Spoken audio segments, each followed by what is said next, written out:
Welcome. Today's webinar is Researching Efficiently, Time-Saving Tips and Best Practices. My name is Julie Hunter.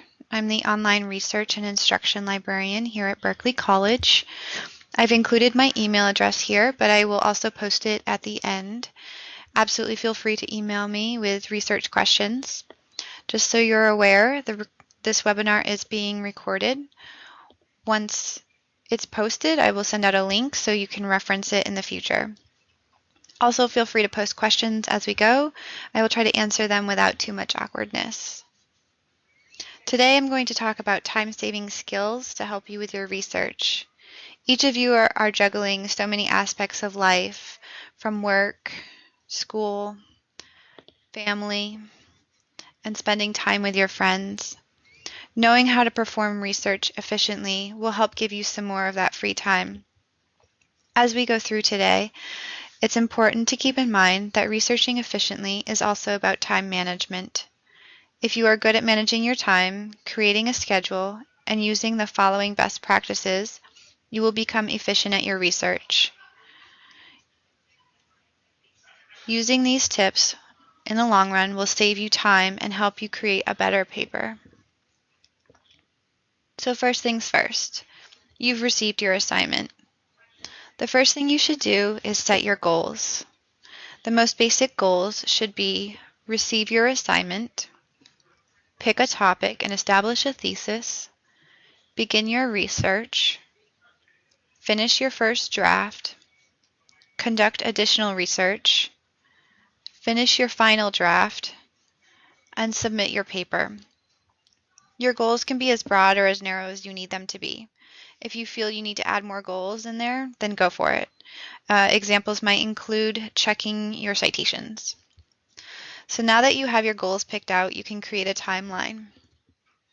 This leads us to tip number 2, establish a calendar. So here's our calendar with our goals side by its side. For the purpose of this demonstration, our timeline will be the month of February. First, you're going to plot the day that you receive the assignment and the day that you need to submit your paper. Then you can start adding in everything else. So, developing a thesis, beginning your research, completing your first draft, conducting additional research, and completing your final draft. From here, you can also add in other important goals you set for yourself, like revisiting and making adjustments to your thesis, checking that your paper is in APA format, and checking your citations. Additionally, you might find that these goals will appear as you go, so you can add them in as you are working on your paper. Sticking to this schedule while allowing yourself minimal wiggle room will really help you to produce a quality paper on time. Research tip number 3, develop a thesis. So a thesis is a question that you want to ask. It's a point you want to prove. It will revolve around your assignment, but ultimately you get to choose the question. Having a thesis and keeping it at the center of your research will keep you on point, and it will keep your research from going in unrelated directions. So for example, this might be a thesis. How does Starbucks exhibit social responsibility? Once you've picked your thesis, you can begin to identify and develop your keywords. Using your thesis, pull out the important words. These will be your preliminary keywords. In this case, we have Starbucks and social responsibility. From here, we can start to work on a list of alternative keywords. So for Starbucks, we will actually leave this one alone. This will be our constant. For social responsibility, we can use keywords that will show us how Starbucks is socially responsible with regard to the environment. So green initiative and environmental sustainability would be good alternates. Keep in mind, though, that sometimes you will find your keywords have multiple meanings. So while you may want to search for the impact of Starbucks on the environment, you may also want to consider searching for information on their business practices and their influence on the communities that they participate in which case it would be good to also include community involvement and ethical marketing. It's important that as you perform your research, you keep track of new words that fit in with the theme or themes of your thesis. Not only will these become alternative keywords, but keeping a running list will keep you more organized and streamline your research process. Once you have your keywords, you can start to put together your search strings. So for example, Starbucks and environmental sustainability, Starbucks and community involvement. You can even go crazy and string multiple keywords together. So this particular one, Starbucks and environmental sustainability and community involvement, will really narrow your results and may give you an idea of how Starbucks participates in environmental sustainability through community involvement. Tip number 5, do preliminary research. The point of preliminary research is to see if your thesis works. Is there enough information out there for you to build on your thesis? Do you need to alter your thesis? It is important that you're able to adapt and adjust based on the information that you find. This is where having a calendar or a timeline is really helpful because you can plan ahead to account for any changes that you might encounter. As you research, you will find that your topic and thesis will narrow and become more concise based on the information you find. Tip number 6, evaluate your sources. It's important to evaluate your sources because the information we find is not always accurate or useful. Some examples, this one is the Pacific Northwest tree octopus. This article was written the past year for the Columbia Daily Tribune by a gentleman who looks to be certified in some scientific field. He's got a CPS and he is a science coordinator. But it's good to know that the Pacific Northwest tree octopus is not real.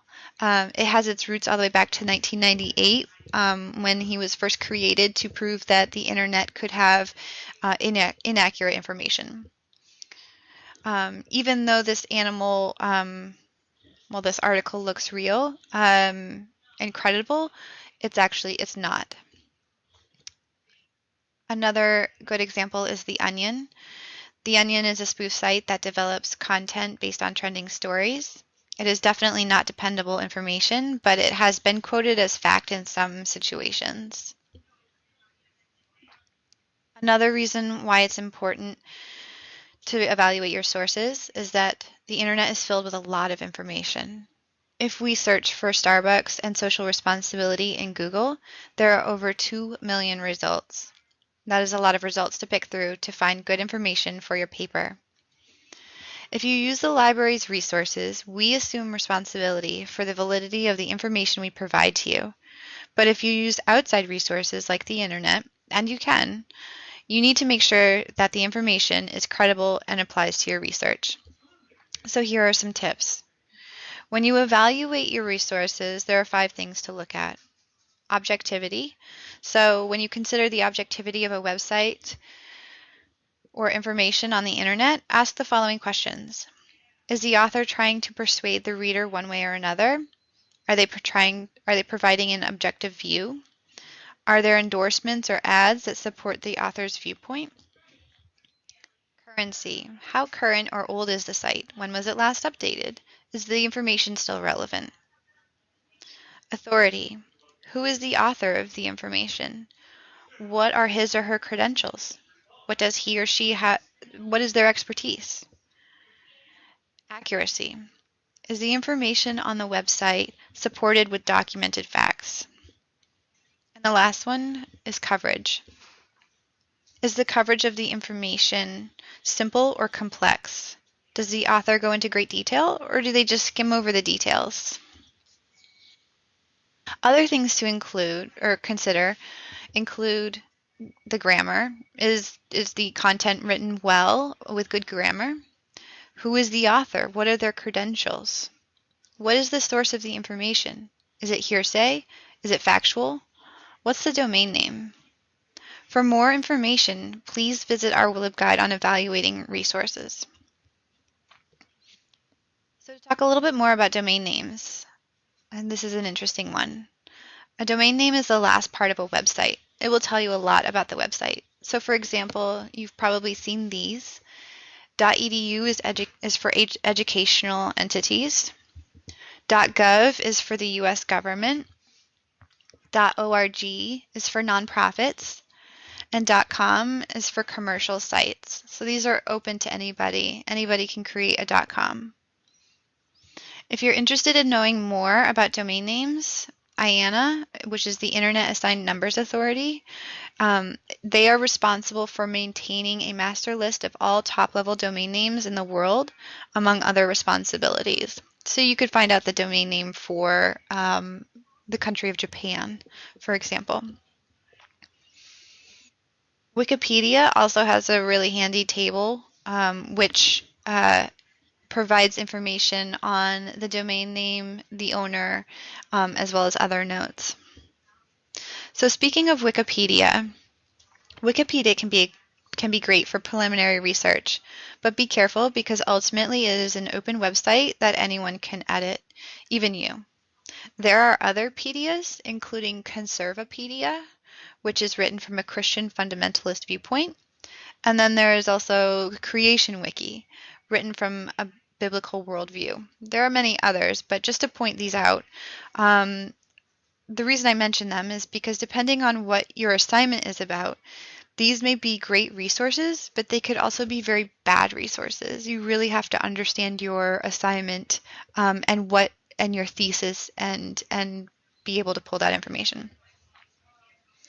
So tip number 7, keeping track of your citations. This means pull your citations as you go. There are citation tools in the databases. So for example, this is what the link in ProQuest databases looks like. Make sure that you choose the right format.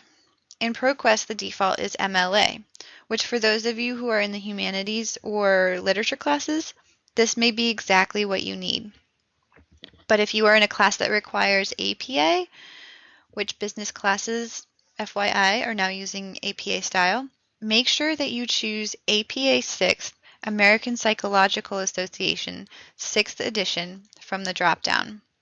Don't forget to click that change button. Always double check your citations as you go. As you can see in this MLA citation, there is an extra space before the last period. When you create your references page, make sure you have a handy guide that will allow you to double check those citations. I'm going to talk a little bit more about these guides in a moment. You're also going to come across situations where you need to create your own citations. Either the citation you are provided is not the one you need. So for example, articles in Business Insights have citations at the bottom of the page, which is great, except it doesn't tell you what format it's in. This could be in MLA format, but it's definitely not in APA format. Alternatively, there is no citation tool available. So for example, when you do an interview, you don't get that citation pre-made for you. You have to create your own citation. To help you create citations, there are some free tools on the web that you can use, including the Son of Citation Machine. This one's been around for a while. It's super handy. What you do is you choose your style in that orange box. So there's APA, MLA, Chicago. And then once you choose your style, it'll prompt you through choosing the type of source. So for example, if you were citing a book or you were citing a website, and then it'll prompt you through so that you can enter that information for the source. Another one is EasyBib. Very similar. You pick your source, your style at the top. So there's MLA, APA, and Chicago, and then there's more options. And then you choose from the tabs. So website, book, newspaper, journal. And then you fill in the information that it asks for, and it will generate a citation for you. Another one is Noodle Tools. Again, you pick MLA, APA, Chicago, and enter the information. An important thing to note is that there is a free version of this and there is a subscription version. Even though you use these tools, make sure that you double check those citations with one of those guides that I'm going to talk about in just a minute. So since you are keeping track of your citations, you will need to have an efficient way to store them. There are a couple of free online tools that you can use, including Mendeley and Zotero. With both of these, you create an account and upload or copy and paste your citations into the tool. If you don't want to go through creating an online account, you can always use Microsoft tools. So for example, you could use Excel.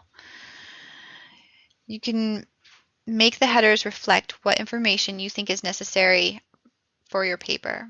So for example, I have these headers which include date, citation, and source, but you can really customize that to be what you want. The goal is to give yourself enough information that you can find the citation again. Another option is Microsoft Word. The important thing again is that you use something that you are comfortable with. Next, I'm going to talk about the citation guides and resources, the ones that will help you check your citations and make sure they're in an accurate format. To start, the ASC, or the Academic Support Center, has a fantastic LibGuide that helps with the writing process. Make sure you look at each of the tabs across the top. They will give you information not only on tips for writing in MLA or APA format, but also there is information on things like the writing process and how to avoid plagiarism. Another really good resource is Purdue's The OWL. So The OWL is sponsored by Purdue University, and it is recognized as a verified source. This box here on the left breaks down all of their writing tools. If you click the research and citation link right there, you get a list of style options to choose from, including APA, MLA, and Chicago. Let's say we choose APA. Once you click APA, you're going to get this list that opens up, and you can click on any of these. You can get help on every aspect of putting your paper together in APA format, from the general format of the paper to how to do in-text citations to how to create a reference list, among many others. Keeping track of your citations as you go and using available resources to format your paper will not only get you a good grade, but it will save you the headache of trying to find your citations and format your paper right before it's due. If you ever forget what resources are available, you can always ask the ASC or the library for help finding them. Research tip number 8, use filters. Filters will help you narrow your search. Depending on what database you're in, there will be a variety available to you. I'm going to talk about just a couple. So first one, search for full text. It can be very frustrating to feel like you have found the perfect article for your research, only to open it up and find that you only have access to the abstract, which does you no good. There is usually a checkbox near the search box that you can select to limit your search to full text. If you have a hard time finding this box, you can always find it under Advanced Search. Next, narrow your publication date. In ProQuest, the publication date is found on the left-hand side once you receive your initial results. Those little gray tabs at the bottom of the timeline, you can move those and adjust those to reflect the time frame you want to search. Make sure you click the update button when you're finished adjusting those dates, because it doesn't automatically refresh. Tip number 9. Don't get distracted. Set aside time to check social media, but make sure that you stick to the time you've scheduled for it. If you allot yourself 15 minutes of social media time, don't go over. When you sit down to do your research, turn it off. Turn off your phone. Turn off your email. Do the laundry and other chores before you start your research. I know that this is all easier said than done, but if you get caught up on the chores and your social media, you're less likely to use them as a distraction. Research tip number 10, save your work. Save your work often and save it in multiple places. So for example, use a hard drive, an external hard drive, one that you plug into your computer. And then once you copy your work onto the external hard drive, store your external hard drive somewhere separately from your computer. Use a thumb drive. These are also known as USB drives. You can usually get one of these for less than 15 or 20 bucks, and you can easily carry it with you wherever you go. Cloud storage is another option. A couple of really great ones to use are Google Drive. So Google Drive stores documents in a format that is similar to Microsoft products. So for example, instead of a Word doc, it would be called a Google Doc. Instead of an Excel spreadsheet, it's called a Google Sheet. The formatting is not quite as great as Microsoft, but it does a great job of making your work easily accessible and shareable with others. Dropbox is another one. It allows you to upload all types of files. If you download the app to your computer, it acts like any other folder that you would store documents in. But the great part is that you can log in from any computer or device and see your files. Dropbox is constantly making improvements. I think that they are at a place where you can edit your documents with Microsoft Online if you're not on your personal computer. At the very least, it's a great way to store your documents, and you can always download them to other computers. Both of these cloud storage options allow you to not only store your work, but they are also great ways to collaborate with classmates and colleagues. For example, you can upload a file to one of these cloud-based options, share it with someone else, and then they can in turn edit the file and give it back to you. The point is that there is nothing worse than losing all or part of your hard work and having to recreate it. The idea behind saving your work in multiple places is that if something happens to your computer, you have a backup of your work. Other tips. Keep track of your search terms. For example, for this presentation, I use search terms like efficient research and how to research effectively. This will help make sure that you are not duplicating your efforts.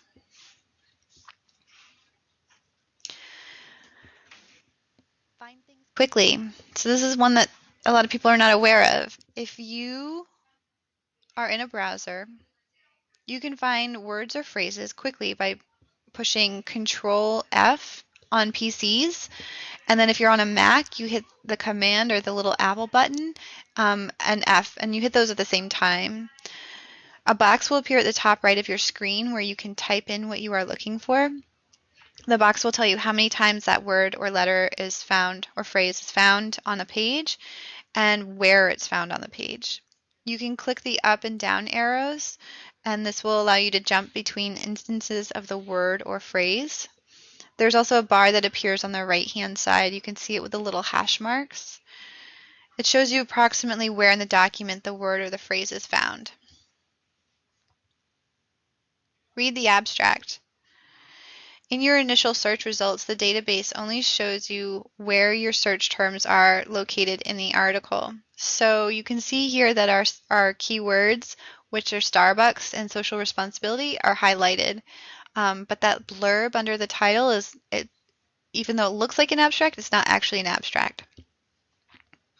If you click on the preview button in ProQuest, you will get the actual abstract as well as other helpful things like the subject terms that were used. So in this case, coffee houses, initiatives. This is really good if you're looking for alternative keywords. And there are also options at the bottom like email, print, cite, or export the document. Alternatively, you can also actually click on the title of the article, which will bring you in, and you can read the abstract that way.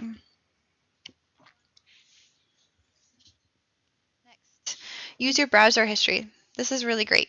Let's say you realize that you forgot to write down the article or web page that you were looking at last night, and you need that citation.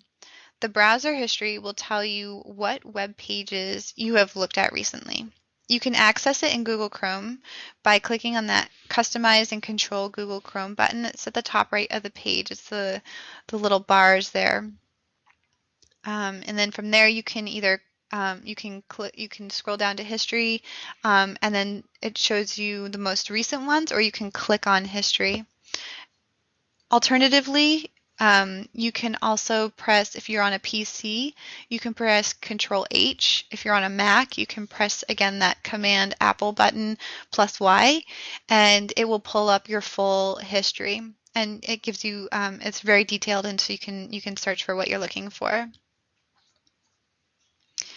You can check your history in all browsers. So these are just examples in Google Chrome, but if you're in Internet Explorer or Firefox, you can do the same there, and the steps should be very similar. Next tip, broaden your search by using other search engines. So for example, use Yahoo or Bing. If you use YouTube, try using Vimeo. You would search for them in that top right box, search for videos in that top right box. While these might not be as comprehensive as Google, they will provide you with different viewpoints and possibly different results. Next tip, write your ideas down wherever you are. You're going to be in the grocery store and think of a new way to phrase that search that you've been working on. Or you're going to think of new keywords. Write it down. You'll forget. Last tip, ask for help. Sometimes you're going to find that your wheels are spinning and you just can't seem to find the bit of information that you need.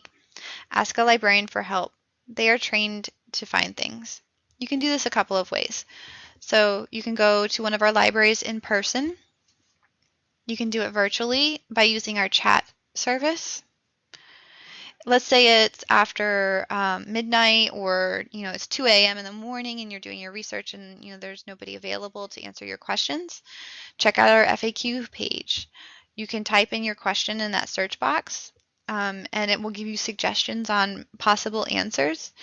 If you don't find the answer that you're looking for, you can submit your question, and a librarian will respond to you the next day.